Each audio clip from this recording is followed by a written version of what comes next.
সর্ব ধরনের সমস্যা নেমে আসবে। চাউলের দাম হবে অনেক বেশি, কাপড়ের দাম হবে বেশি, তেলের দাম হবে বেশি। আরে জমির দাম 20 লক্ষ আর রেস্ট্রির খরচ 15 লক্ষ। অবাক দেশ গো। আচ্ছা, যে আমি যে রেস্ট্রি করার জন্য 10 লাখ টাকা দিলাম, এটা কিসের টাকা? এটা কি? এর জব কি? এটা কেন? ওটা দিয়ে আমার কি হবে? সরকার যিনি রেজিস্ট্রি অফিসে আছেন তাকে বেতন দিয়ে পুষবেন আমার জন্য, আপনার জন্য। সেখানে আবার টাকা কেন? সেটা তো হতে পারে না। আরো সমস্যা নেমে আসবে। এক, ভূমিকম্প হবে। দুই, আকার আকৃতি পরিবর্তন হবে। সকালে শোর হয়ে যাবে, বানর হয়ে যাবে। তিন, বিপদ নেমে আসবে। মসজিদে মারামারি হবে, মাদ্রাসায় মারামারি হবে, কলেজ বিশ্ববিদ্যালয়ে মারামারি হবে, যেখানে সেখানে মারামারি হবে। মানুষ সত্যকে মিথ্যে বলবে, মিথ্যাকে সত্য বলবে। তিনটা পাপের কারণে। এক, এজা সারেবুল খমরা, যখন সবাই নেশাদার দ্রব্য পান করবে। এটা তো রংপুর। বিড়ি, তামাক, জর্দা, সিগারেট, গোল সব মদ। ইয়াবা মদই, হিরোইন মদই, গাঁজা মদ, তবে বিড়ি, তামাক, জর্দা, সিগারেট গুলো মদ। নিজেকে গরু ছাগল মনে করবেন না। গরু ছাগল তামাক খাওয়া বন্ধ করতে পারে না, মানুষই পারে।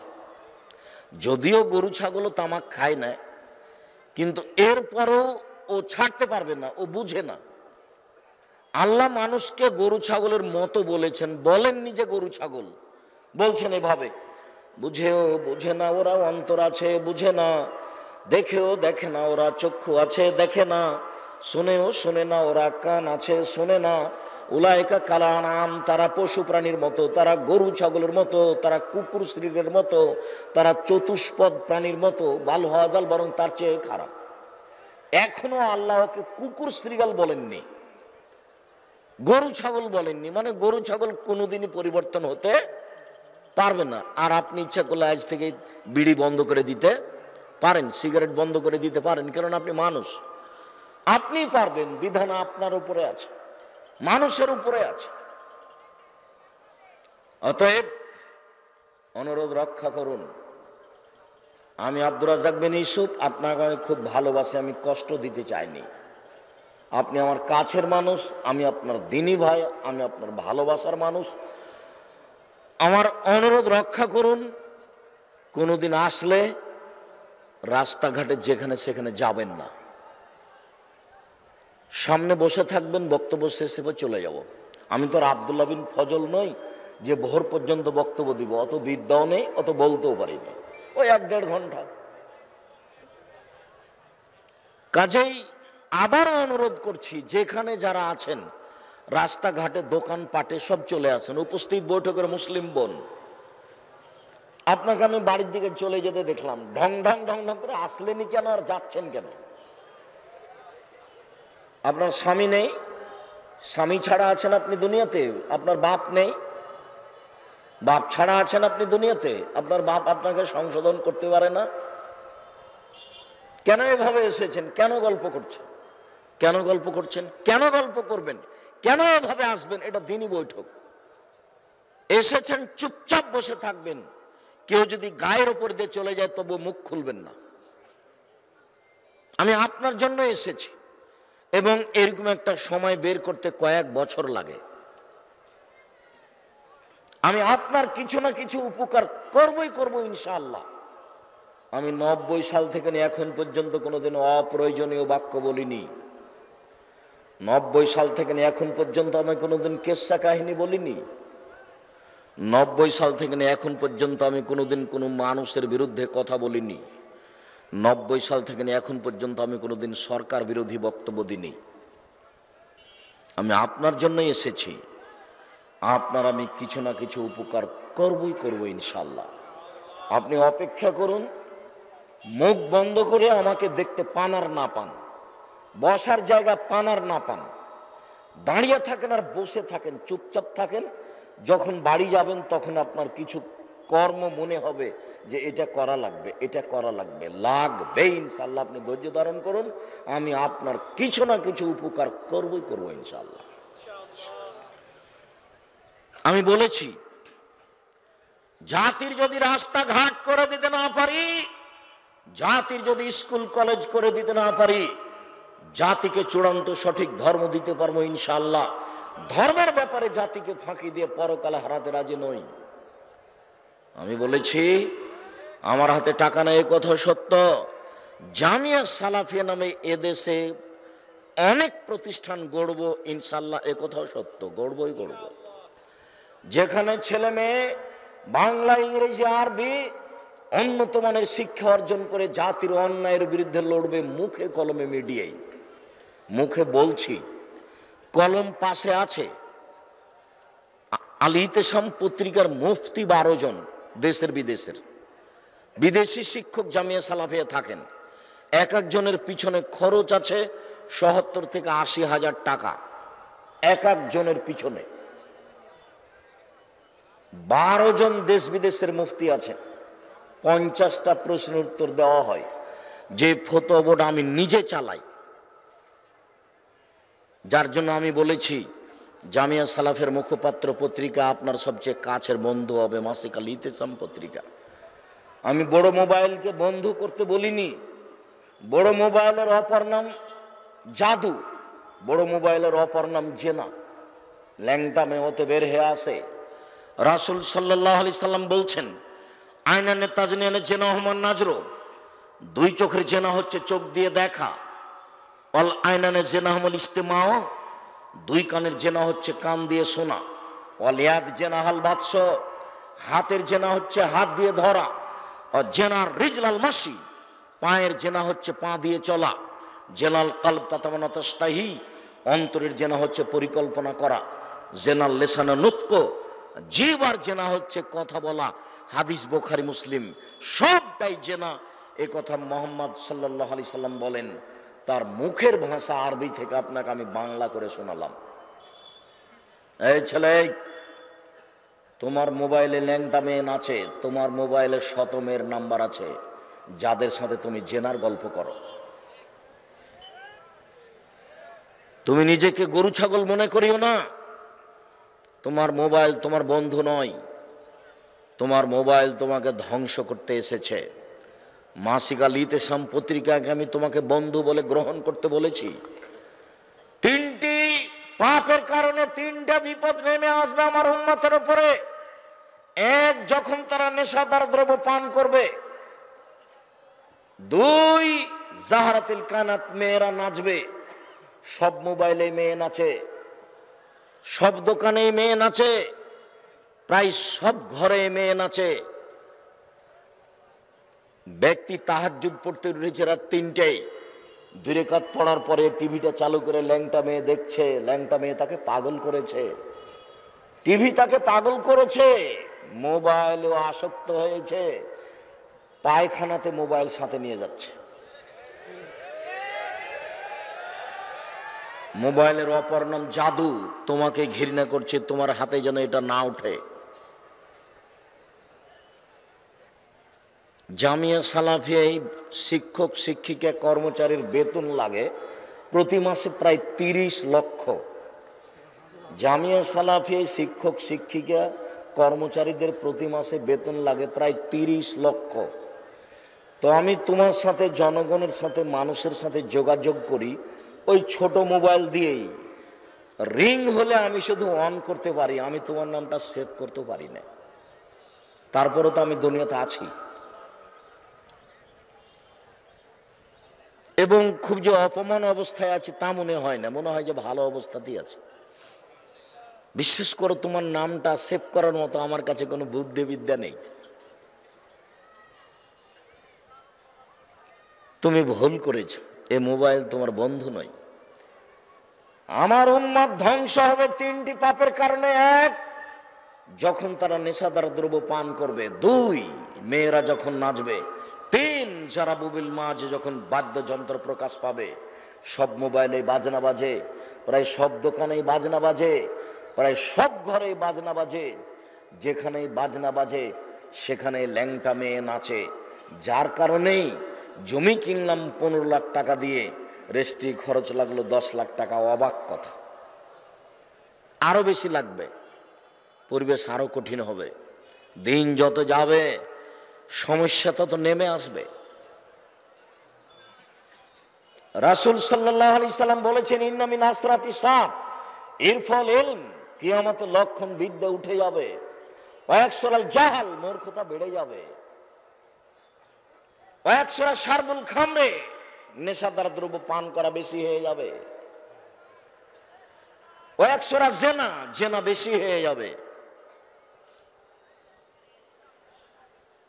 ওয়াকিল্লার রেজাল, পুরুষ কমে যাবে। ওয়াকসুরা নিসা, মহিলা বেশি হয়ে যাবে। হাত্তা ইয়াকুনা লিখামসিনা ইমরাল কাইমুল ওয়াহিদ, একজন পুরুষের অধীনে থাকবে 50 জন নারী, মানে শত হাজারো নারী। এখানে কতগুলো যুবক আছে, তার জেনার সম্পর্ক আছে অন্তত 100 নারীর সাথে। তোমাকে ফিরে আসতে হবে, মরণ চলে আসবে, রক্ষা হবে না। যে জিনিস আসবে সেটা চলে এসেছে। মরণ আসবে মানে চলে এসেছে, কিয়ামত আসবে মানে চলে এসেছে। কবর যত কঠিন, কিয়ামত তার চেয়ে অনেক বেশি কঠিন।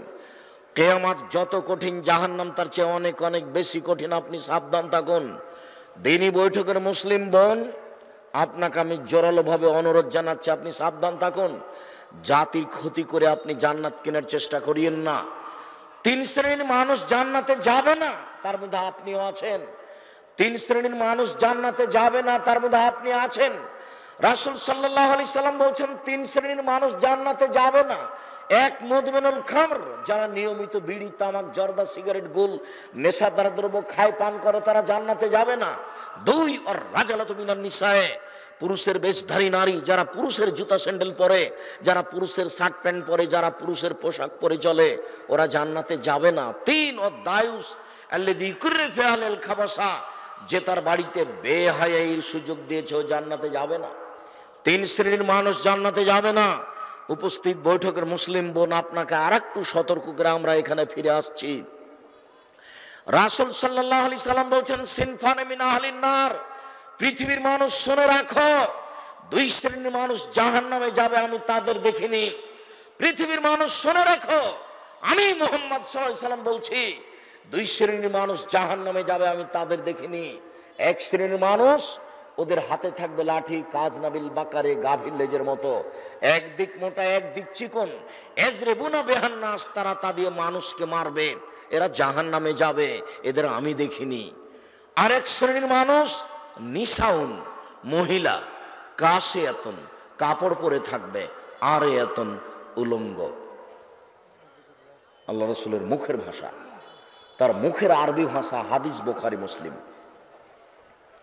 নিসাউন, মহিলা, কাসিয়াতুন, কাপড় পরে থাকবে, আর এতন, উলঙ্গ। মুমিলাতুন, পুরুষকে নিজের দিকে আকৃষ্ট করবে। মাইলাতুন, তারা নিজেরা আকৃষ্ট হবে। লায়াদখুলুল জান্নাহ, ওরা জান্নাতে যাবে না। ওরা জান্নাতে তো যাবে না, যাবেই না। ওরা জান্নাতে তো যাবে না, যাবেই না। ওয়ালা ইয়াজিদনা রিহাহা, জান্নাতের গন্ধ পাবে না। ফাইনা রিহা লা তুজাদু মিন মাসরিতি কাযা ওয়া কাযা, যে জান্নাতের গন্ধ 1 বছরের দূরত্ব পথ থেকে পাওয়া যায়, এর নাম জান্নাত। এই জান্নাতের গন্ধ পাবে না।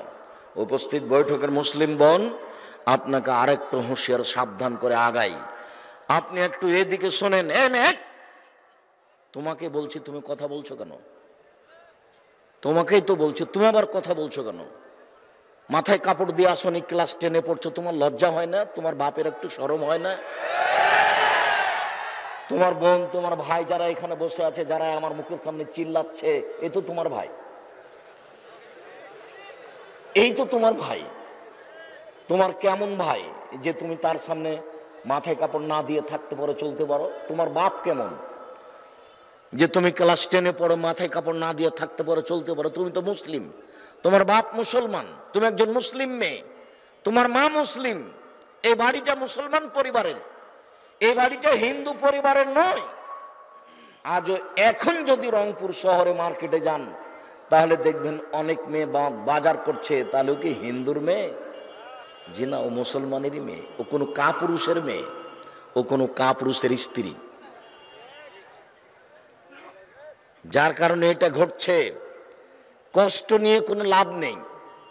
আমি নিজে থেকে বলিনি, 1 মিনিট উপস্থিত বৈঠকের মুসলিম, এই ছেলাই, ওই বাচ্চাটা ভেতরে আসলোই কেন আর এভাবে উঠে হাঁটছে কেন?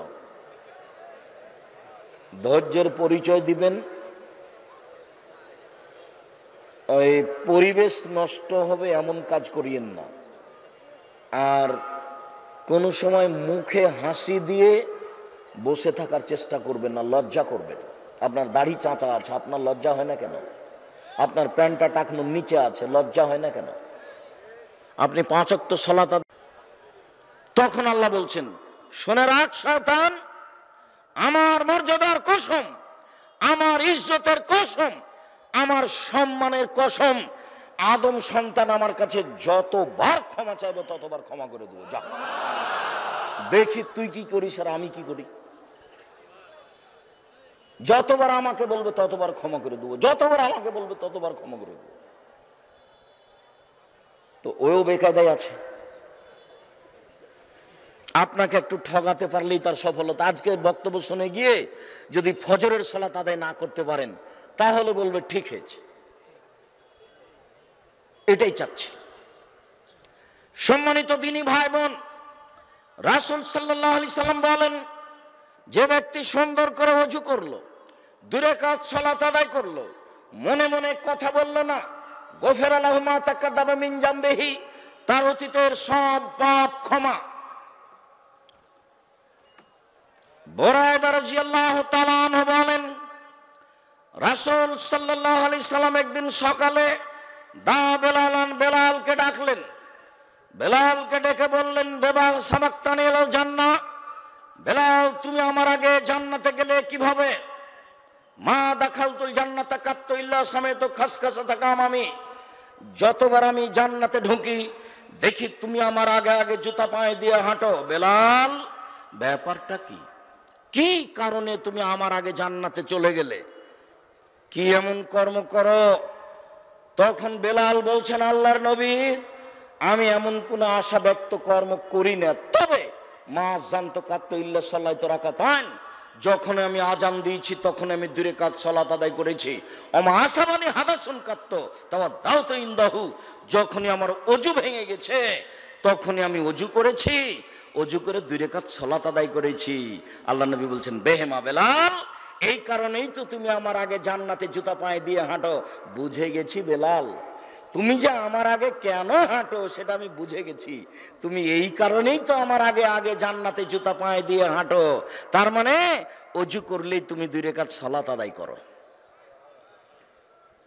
আবার জান্নাতে জুতা পায়ে দিয়ে থাকবে মানুষ, তারও প্রমাণ বুখারী মুসলিম। মসজিদে জুতা পায়ে দিয়ে সালাত আদায় করা যায়। যিনি আপনার উপরে খেপে যাবেন উনি তো আর জানেন না। মসজিদে জুতাতে ময়লা থাকলে হবে না, জুতা পরিষ্কার হতে হবে। আপাতত ওযু করে 2 রাকাত সালাতের কথা শেষ করলাম। এমনভাবে চুপচাপ বসে থাকবেন পাখি যেন মনে করে আপনি পাথর।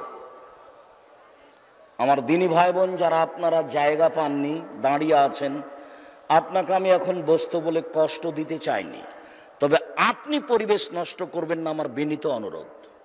আপনি এক পায়ে এক খেয়ালে দাঁড়িয়ে থাকেন, আমি আপনার জন্য এসেছি। আপনার আমি কিছু না কিছু উপকার করবো ইনশাআল্লাহ। মসজিদে ঢুকে 2 রাকাত সালাত।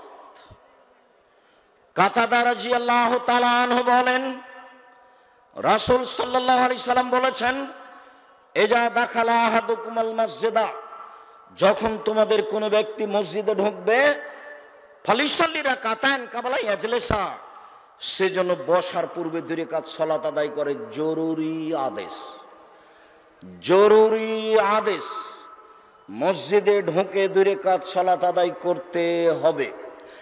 জাবের রাদিয়াল্লাহু তাআলা আনহু বলেন,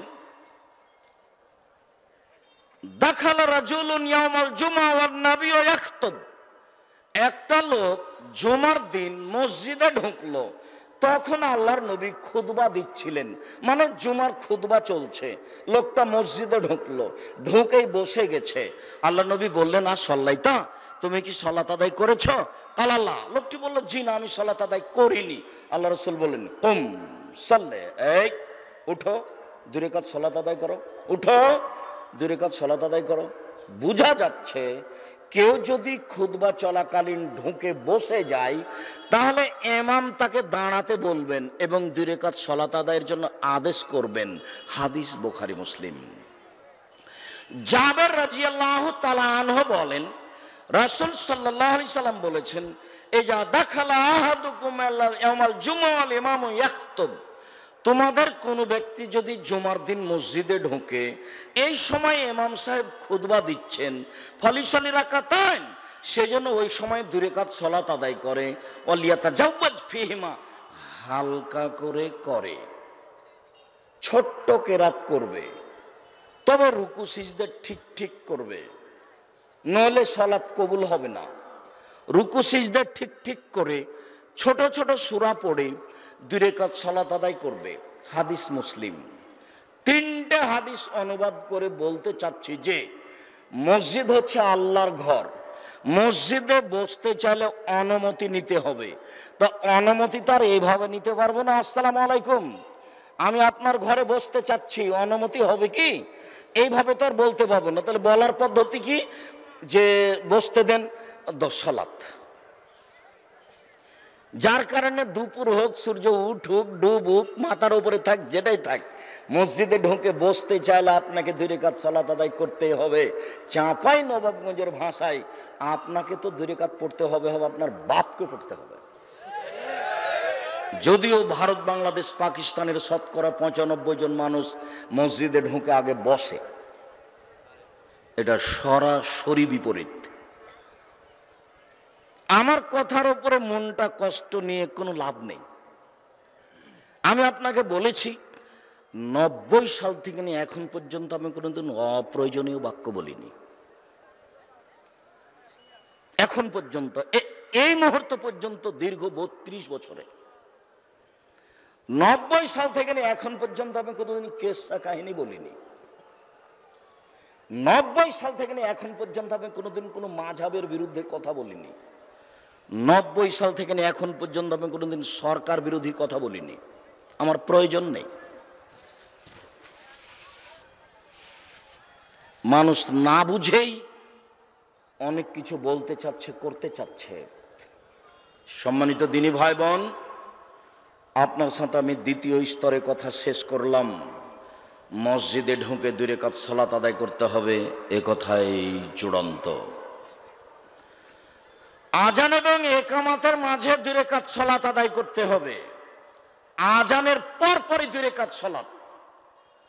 আব্দুল্লাহ ইবনে মুগাফফাল রাদিয়াল্লাহু তাআলা আনহু বলেন, রাসূল সাল্লাল্লাহু আলাইহি সাল্লাম বলেছেন, বাইনা কুল্লি আযানাইনি সালাতুন, বাইনা কুল্লি আযানাইনি সালাতুন, বাইনা কুল্লি আযানাইনি সালাতুন। আজান ইকামতের মাঝে 2 রাকাত সালাত রয়েছে। আজান ইকামতের মাঝে 2 রাকাত সালাত রয়েছে। আজান ইকামতের মাঝে 2 রাকাত সালাত রয়েছে। তবে তৃতীয়বারে তিনি বললেন, লিমান শাহ, যার মন চাই। বুরায়দা রাদিয়াল্লাহু তাআলা আনহু বলেন, রাসূল সাল্লাল্লাহু আলাইহি সাল্লাম আসবাহা, একতা ফজরের সালাত আদায় করলেন। ফজরের সালাত আদায় করে বেলালকে ডাকলেন, ডেকে বললেন, বেলাল, বেমা সাবাক্তানি ইলাল জান্নাত, তুমি আমার আগে জান্নাতে গেলে কিভাবে? কি কারণ? মা দাখালতুল জান্নাতা কাত্তাইলা সামেত খাসখাসা তাকা আমামি, যতবার আমি জান্নাতে ঢুকি দেখি তুমি আমার আগে আগে জুতা পায়ে দিয়ে হাঁটো, বলো তো বেলাল কি কারণ? তখন বেলাল রাদিয়াল্লাহু আনহু বলছেন, মা আযানতু কাত্তাইলা সালাতু রাকাতাইন, আমি যখনই আজান দিয়েছি 2 রাকাত সালাত আদায় করেছি। কি বুঝলেন বলেন তো দেখি, কি বুঝলেন? মানে আজানের পরে কি করতে হবে? 2 রাকাত সালাত আদায় করতে হবে। খুব ভালো মনে থাকে জানো, বিনিময়ে অনেক সময় নেই, সালাত শুরু হবে, তখন এমনি দাঁড়িয়ে থাকেন, তখন সালাত শুরু করতে যায়েন না। আর যদি শুরু করেই থাকেন একামাত হলে ছেড়ে দিবেন, একামাত হওয়ার সাথে সাথে ছেড়ে দিয়ে জামাত ধরবেন, পরে ফজরের সুন্নাত হলে পড়ে নেবেন বা যে কোনো সুন্নাত পরে পড়ে নিতে পারেন। সালাতুল ইশরাক, সূর্য ওঠার পর পরই 2 রাকাত সালাত। আনাস রাদিয়াল্লাহু তাআলা আনহু বলেন, রাসূল সাল্লাল্লাহু আলাইহি সাল্লাম বলেছেন, মান সাল্লাল ফাজরা ফি জামাতিন, যে ব্যক্তি ফজরের সালাত জামাতে আদায় করলো, সুম্মা কাদা, তারপর বসে বসে তাসবিহ তাহলিল জিকির আজকার করতে লাগলো, হাত্তা তাতলা শামস, সূর্য উঠে গেল, ও সাল্লা রাকাতাইন, সূর্য ওঠার পরে 2 রাকাত সালাত আদায় করলো, আজরহু কাজরে হাজ্জাতিন ওয়া উমরা তাম্মা তাম্মা তাম্মা, ওর নেকি হবে হজ উমরার সমান, ওর নেকি হবে হজ উমরার সমান, ওর নেকি হবে হজ উমরার সমান। পূর্ণ হজ পূর্ণ উমরা, পূর্ণ হজ পূর্ণ উমরা, পূর্ণ হজ পূর্ণ উমরা। 2 রাকাত সালাত আদায় করে এত নেকি। বলেন তো এটা কখন? আরেকটা কথা এখানে মনে রাখতে হবে, মসজিদে ফজরের সালাত আদায় করলেন, পেশাব পায়খানায় যেতে পারবেন, ওযু করেন, আবার বসেন, বসে থাকতে পারছেন না, হাঁটাহাঁটি করেন, কিন্তু সামাজিক কাজে জড়াতে পাবেন না। ছেলে মেয়েকে গিয়ে ও কোনো কথা বলে ওখানে গল্প করতে পাবেন না। কথা বুঝাতে পারিনি মনে হয়। আপনি মুসলিম বোন, আপনি বলছেন আব্দুর রাজ্জাক সাহেব আমরা তো মসজিদে যাই না, বাড়িতে পড়ি, আমাদের কি বলেন সেটা আগে বলেন। জি, তাহলে আপনিও এক কাজ করেন, আপনিও বাড়িতে ফজর পড়ে ওখানে বসে থাকেন, ওখানে বসে তাসবিহ তাহলিল করেন, পেশাব পায়খানার প্রয়োজন হলে যাবেন, বের হয়ে ওযু করে আবার বসবেন। সূর্য উঠে যাবে, 2-4 মিনিট হয়েছে, 2-1 মিনিট হয়েছে, উঠা প্রমাণ হয়েছে, 2 রাকাত পড়ে নেবেন, তাহলে এত নেকি হবে। এইটা হলো ইশরাকের সালাত। এবার চাস্তের সালাত, চাস্তের সালাত 8 রাকাত পড়া যায়, হাদিস বুখারী মুসলিম। নেকি কি হবে তা আল্লাহর নবী উল্লেখ করেননি, তবে নেকি হবে। চাস্তের সালাত 4 রাকাত পড়া যায়, নেকি কি হবে আল্লাহ রাসূল উল্লেখ করেননি, তবে নেকি হবে। চাস্তের সালাত 2 রাকাত পড়া যায়, নেকি কি হবে? অনেক। এবার আমার দিকে দেখেন, রাসূল সাল্লাল্লাহু আলাইহি সাল্লাম বলেন, ইসবিহু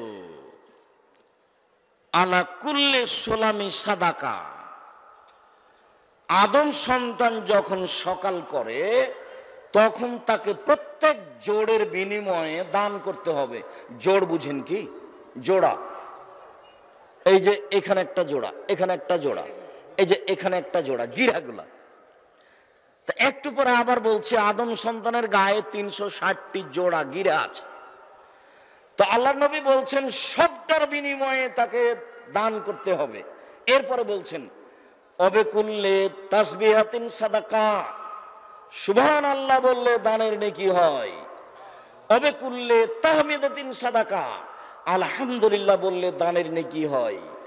অবেকুল্লে তাহলিলাতিন সাদাকা, লা ইলাহা ইল্লাল্লাহ বললে দানের নেকি হয়। অবেকুল্লে তাকবীরাতিন সাদাকা, আল্লাহু আকবার বললে দানের নেকি হয়। ও আমরিন বিল মারুফে সাদাকা, ভালো কাজের আদেশ করলে দানের নেকি হয়। ও নাহিল মুনকারে সাদাকা, মন্দ কাজের নিষেধ করলে দানের নেকি হয়। ও ইয়াজি ইয়ারকাও রাকাতানে ইয়ারকাও রাকাতানে যোহা, সব মিলে যত নেকি হয় চাস্তের 2 রাকাত সালাত আদায় করলে তত নেকি হয়। এবার মনে থাকবে না মনে হয়? এত কিছু করে যত নেকি হয়, চাস্তের 2 রাকাত সালাত আদায় করলে তত নেকি হয়। তবে মনে রাখবেন লা ইলাহা ইল্লাল্লাহ বললে নেকি হবে। কেউ যদি বলে লা ইলাহা লা ইলাহা লা ইলাহা, গুনাহ হবে। কেউ যদি বলে ইল্লাল্লাহ ইল্লাল্লাহ ইল্লাল্লাহ, গুনাহ হবে। কেউ যদি বলে আল্লাহ আল্লাহ আল্লাহ, এ নামে জিকির নাই, এটা তো গুনাহ হবে। কেউ যদি বলে হু হু, এটা তো গুনাহ হবে। একটা তো নেকি হবে না। কোনটাতে নেকি হবে? আল্লাহু আকবার বলতে হবে, লা ইলাহা ইল্লাল্লাহ, তাহলে নেকি হবে। বুরায়দা রাদিয়াল্লাহু তাআলা আনহু বলেন, এবার আপনার সাথে খুব বেশি মিল খাবে। আপনি যে বলেন অমুকের চরিত্র ফুলের মতো পবিত্র, এবার আপনার সাথে খুব মিল খাবে। দেখেন বুরায়দা রাদিয়াল্লাহু তাআলা আনহু বলেন, রাসূল সাল্লাল্লাহু আলাইহি ওয়াসাল্লাম বলেছেন, ফিল ইনসানি সালাসুনা মাফসালান, আদম সন্তানের গায়ে 360টি জোড় গিরা রয়েছে। ও আলাইহি তাসাদ্দাকা আন কুল্লি মাফসালিন মিনহু সাদাকা, আদম সন্তানকে প্রত্যেকটা গিরার বিনিময়ে দান করতে হবে। কালু মাইতুকা ইয়া নবী আল্লাহ, হ্যাঁ সাহাবীগণ বললেন, কে পারবে, এত ভারী কথা বলছেন, 360টা জোড়ের বিনিময়ে মানুষ দান করতে পারে, এটা তো পারবে না। তখন আল্লাহ রাসূল বলছেন, শোনো, আন্নখাতু মিনাল মসজিদ, মসজিদ থেকে কেউ যদি শিকান ময়লা সরিয়ে দেয়, কেউ যদি মসজিদ ঝাড়ু দিতে পারে, তাহলে প্রত্যেক জোড়ের বিনিময়ে দান করলে যত নেকি হয় তত নেকি হবে। 2, অল ইমাতাতুল আযানিত তারিক, এইটা যদি না পারে, তাহলে রাস্তা থেকে কেউ যদি কষ্টদায়ক জিনিস সরিয়ে দেয়, তাহলে সব জোড়ের বিনিময়ে দান করলে যত নেকি হবে, রাস্তা থেকে একটা কাঁটা ইট, একটা মরা কুকুর, মরা একটা ইঁদুর সরিয়ে দিলে তত নেকি হবে। চেয়ারম্যানকে সরাতে হবে কথা নয়, তোমাকেই সরাতে হবে। রাস্তাঘাট হরতাল চিরদিনের জন্য হারাম, কারোর জন্য রাস্তা বন্ধ করা হবে না। আল্লাহ নবী বলেছেন, রাস্তা নিয়ে যদি হইচই হয়, তখন যা ছিল ওটা তার ডবল হবে বাড়িঘর ভেঙে দিয়ে। এই জন্য বাড়িঘর ভেঙে রাস্তা করা জায়েজ। হাদিস বুখারী মুসলিম। যেখানে রাস্তা নিয়ে গন্ডগোল হবে, সেখানে রাস্তা যা ছিল তার ডবল হবে। এই কথা মুহাম্মদ সাল্লাল্লাহু আলাইহি ওয়াসাল্লাম বলেন, অবাক হতে হয়। আর আল্লাহ নবী বলছেন, এই লোকটা জান্নাতে চলে গেছে কেন? রাস্তায় একটা গাছ পড়েছিল, কেটে সরিয়ে দিয়েছে এই জন্য। কোনোদিন তোমাকে বলছি, কোনোদিন হরতাল মিছিলের পিছনে যাবা না। একটা সিগারেট খেয়ে এত মিছিল করিও না। দলীয় দাপট দেখিয়ে জান্নাত কিনে যাবে না। ফেরাউন ডুবে গেছে, এটা কথা আমরা মনে রেখো। নিজে উপার্জন করে খাও, মানুষের বাড়িতে কাজ করে খাও, ফল ভালো হবে। সম্মানিত দিনী ভাই বোন, এবার চলে আসলাম আওয়াবিনের সালাত। রাসূল সাল্লাল্লাহু আলাইহি ওয়াসাল্লাম বলেন, চাস্তের সালাত আদায় করে যত নেকি হবে, 10:30 11টার সময়, 11:30টার সময় 2 রাকাত সালাত আদায় করলে তার চেয়ে বেশি নেকি হবে। মাগরিবের পরে 6 রাকাত সালাতুল আওয়াবিন নামাজ পড়লে গুনাহ হবে। মাগরিবের পরে 6 রাকাত সালাত পড়ার প্রমাণে হাদিস জাল। মাগরিবের পরে মাত্র 2 রাকাত পড়তে হবে মাগরিবের সুন্নাত। মাগরিবের সালাতের সময় আওয়াবিনের সালাত নেই। সালাতুল আওয়াবিন আল্লাহর নবী বলছেন, এটা হলো হিনা তারমুজুল ফিসাল, যখন ঘোড়ার বাচ্চা বালু গরম হয়ে গেছে তাই থামতে পারে না, খালি দৌড়ে এদিকে যায়। বালু গরম, বালুর উপরে ঘোড়ার বাচ্চা দাঁড়িয়ে থাকতে পারছে না। অনুমান কয়টা হতে পারে বলেন তো দেখি? 11টা 11:30 এরকম হবে। যখন বাচ্চা বালুর উপরে থাকতে পারছে না, বালু গরম হয়ে গেছে, ওই সময়ে সালাতুল আওয়াবিন, এই কথা মুহাম্মদ সাল্লাল্লাহু আলাইহি ওয়াসাল্লাম বলেন। 2 রাকাত। এবার খুব জরুরি সালাতুল হাজা। প্রত্যেকটা মানুষের প্রয়োজন আছে।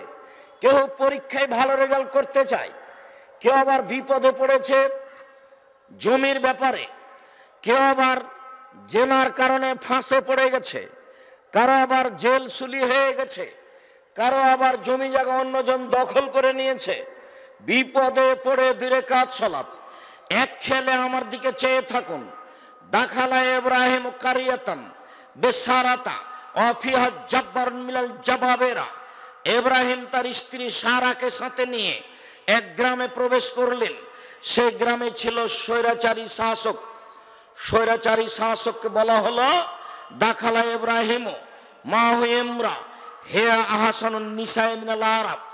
ইব্রাহিম নামে একটা লোক আপনার এলাকায় প্রবেশ করেছে, তার সাথে একজন মহিলা রয়েছে, সে আরব ভূখণ্ডে সবচেয়ে সুন্দরী, হয়তোবা হাওয়া থেকে নিয়ে কিয়ামত পর্যন্ত যত মহিলা এসেছে, যত মহিলা আসবে, যত মহিলা আছে, সবার চেয়ে সুন্দরী মহিলা ছিলেন সারা।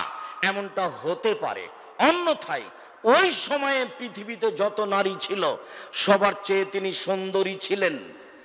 স্বৈরাচারী শাসকের পক্ষ থেকে ইব্রাহিমকে বলা হলো, মানে হে আল্লাতি মা, আপনার সাথে যে মহিলা রয়েছে সে কে? তখন ইব্রাহিম আলাইহিস সালাম বললেন, হে উখতি, এ আমার বোন।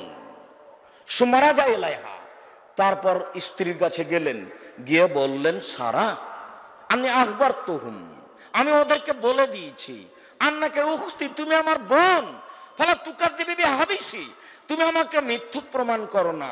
তুমি যদি বলো এ আমার স্বামী, তাহলে আমি কিন্তু মিথ্যুক হয়ে যাব। সারা মনে রাখিও, ইন আলাল আর যে মুমিনিন গায়রো গায়রোকে, মাটির ওপরে আমি আর তুমি ছাড়া কোনো মুমিন পুরুষ বা নারী নেই, এই হিসাবে আমরা দুইজন ভাই বোন বটে। কথা বোঝা যায় কি? হাদিস বুখারী মুসলিম, এক খেয়ালে চেয়ে থাকবেন। আমরা কাছাকাছি চলে এসেছি, কাজে বিরক্তি যেন আপনাকে না ধরে, খুব সাবধান থাকবেন, কথাকে যথাযথভাবে মূল্যায়ন করার চেষ্টা করবেন। সবচেয়ে সুন্দরী মহিলাকে বললেন বোন, স্ত্রী বললেন না বাঁচানোর জন্য, সম্ভব হলো না। ফারসালা বেহা ইলাইহে, স্ত্রীকে তার কাছে পাঠিয়ে দিলেন, সারা তোমাকে আমি রক্ষা করতে পারলাম না, স্বৈরাচারী শাসকের কাছে তুমি যাও। উনি ঘরে ঢুকলেন, ফাকামা এলাইহা, স্বৈরাচারী শাসক দাঁড়িয়ে তাকে ধরার জন্য আগালো। তখন সারা বললেন, থামেন, আগে ওযু হবে, 2 রাকাত সালাত হবে, তারপরে কথা।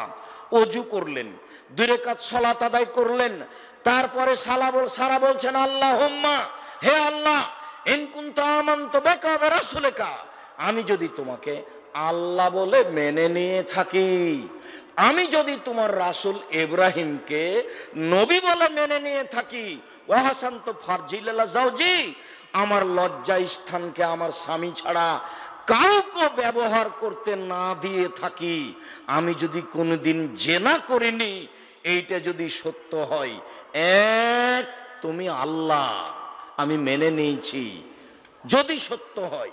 2, ইব্রাহিম নবী, আমি বলি না স্বামী, আমি বলছি ইব্রাহিম নবী, আমি মেনে নিয়েছি।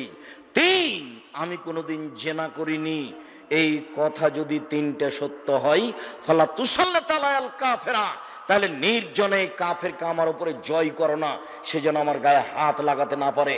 কথা শেষই হয়নি, উল্টে পড়ে গেছে। হাদিস বুখারী মুসলিম। উপস্থিত বৈঠকের মুসলিম বোন, ঢং ঢং করে এসেছেন, ঢং ঢং করে তো যাচ্ছেন, সাহস হয়, বিপদে পড়লে এটা পারবেন না। আব্দুর রাজ্জাক সাহেব দেবরের সাথে গল্প করা লাগে, দেবরের মোটর সাইকেলে এসেছি, ভুল হয়েছে, আর আসবেন না, শ্বাস বন্ধ হওয়া পর্যন্ত পথ আছে, ফিরে আসেন। চাঁপায় নবাবগঞ্জ রাজশাহীতে বলে, হাত থেকে ঢেল ছুটে গেলে যেমন ঢেল ধরা যায় না, শ্বাস বন্ধ হয়ে গেলে তেমন পাপকে ঠেকানো যায় না। যতক্ষণ পর্যন্ত শ্বাস বন্ধ হয়নি, ততক্ষণ পর্যন্ত আমি পাপকে ঠেকাতে পারবো। আর আমি বলবো, আস্তাগফিরুল্লাহ ওয়া আতুবু ইলাইহি, আমি তোমার কাছে ক্ষমা ভিক্ষা চাই, আমি তার নিকট ফিরে যেতে চাই। বলার সাথে সাথে এত খুশি হবে, খুশির শেষ নাই। বলার সাথে সাথে সবচেয়ে ছোট বাক্য, বেশি খুশি করা যায়, আস্তাগফিরুল্লাহ ওয়া আতুবু ইলাইহি। একটু বড়, বেশি খুশি করা যায়, আস্তাগফিরুল্লাহাল্লাযী লা ইলাহা ইল্লা হুয়াল হাইয়ুল কাইয়ুম ওয়া আতুবু ইলাইহি। একটু বড়, বেশি খুশি করা যায়, রব্বিগফিরলি ওয়া তুব আলাইয়া ইন্নাকা আনতাত তাওয়াবুল গাফুর। একটু বড়, একটু বেশি বড়, সকালে বলে যদি সন্ধ্যা পর্যন্ত সময়ে মারা যায় জান্নাতে যাবে। সন্ধ্যায় বলে যদি সকাল পর্যন্ত সময়ে মারা যায় জান্নাতে যাবে। বলেন তো সেটা কি?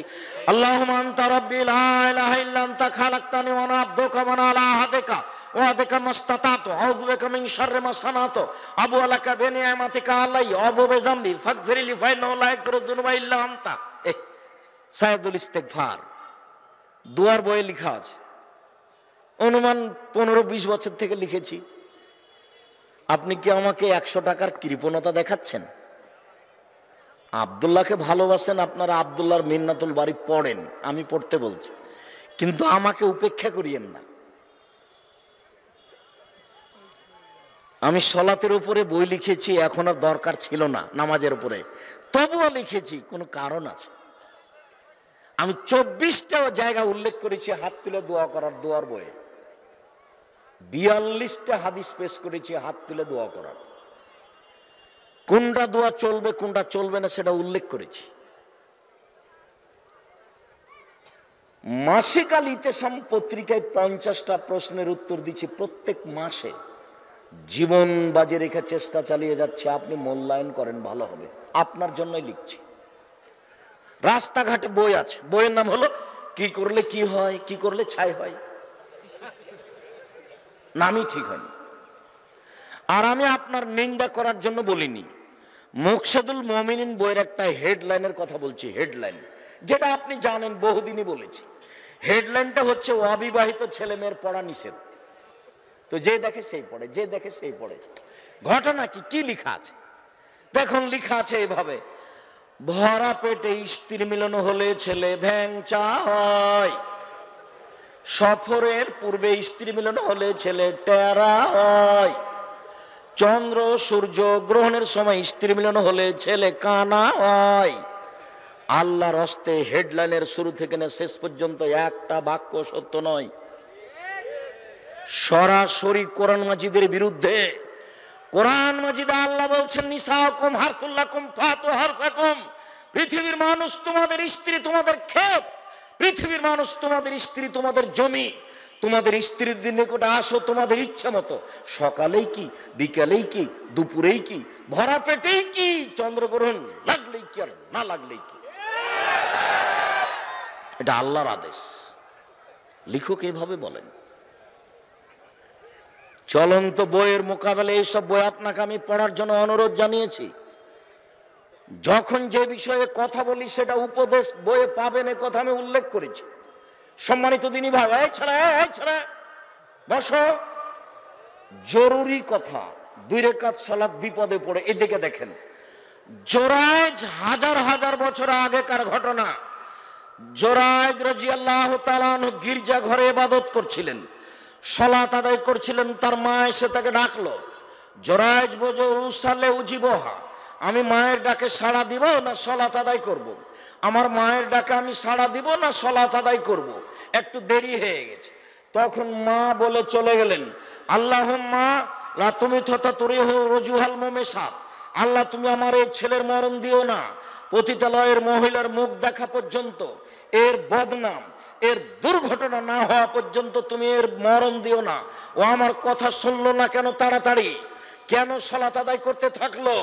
আল্লাহ তুমি পতিতালয়ের মহিলার মুখ না দেখে তার মরণ দিও না। মা চলে গেলেন। একজন মহিলা আসলো, তাকাল্লামাথু, তার সাথে কথা বললো জেনার ব্যাপারে। ফাবা, জোরাইজ অস্বীকার করলো, ছি ছি ছি ছি ছি ছি, বলো তুমি। ফাতাতির রায়, মহিলা একটা রাখালের কাছে আসলো, ফাম কানাথু, রাখালকে চেপে ধরলো, চেপে ধরে তার সাথে জেনা করলো। ফাওয়ালাদাত গোলামান, একটা বাচ্চা জন্ম দিল।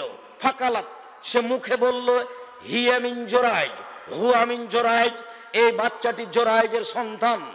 জনগণ বুঝলো জোরাইজ একজন ভণ্ড, জেনার মাধ্যমে সন্তান জন্ম দিয়েছে। ফাতাহু, জনগণ আসলো। ফাকাসসারুহ, জনগণ তার গির্জাঘরকে ভেঙে খান খান করে দিল। ওয়ানজালুহ, তাকে টেনে হেঁচড়ে রাস্তায় নামিয়ে দিল। ওয়াসাব্বুহ, যার যা মনে লাগলো অকথ্য ভাষায় গালি দিল। ফাকামা, জোরাইজ দাঁড়ালেন। ও তাওয়াদ্দা, ওযু করলেন। ও সাল্লা রাকাতাইন, 2 রাকাত সালাত আদায় করলেন। ফাতাল গোলামা, বাচ্চার কাছে আসলেন, দুধের বাচ্চা। দুধের বাচ্চাকে বললেন, মানাবুকা, ও দুধের বাচ্চা বলো তো তুমি তোমার বাপকে। তখন দুধের বাচ্চা বলল, আবিয়ার রাই, আমার বাপ হচ্ছে রাখাল। জনগণ বলল, নাবনি সওমাতাকা বিযাহাবে, জরায়েজ তোমার গির্জাঘর স্বর্ণ দিয়ে বানিয়ে দেব? জরায়েজ বললেন জি না, ইল্লাবি তিন, মাটি দিয়ে বানিয়ে দিতে হবে, যাহাই ছিল তাহাই করিতে হইবে। এতে প্রথম কথা, কোনোদিন ছেলে মেয়ের জন্য বদনাম করিয়েন না, গালি দিয়েন না, বদনাম করবেন না।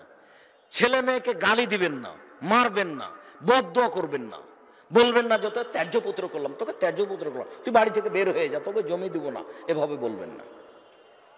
যদি ছেলে মারে গালি দেয়, ওকে কিছু বলিয়েন না, তাড়াহুড়া করে অজু করেন, অজু করে বাড়ির ভিতরে ঘরের ভিতরে আসেন, 2 রাকাত সালাত আদায় করেন, 2 রাকাত সালাত আদায় করে হাত তুলে আল্লাহকে বলেন।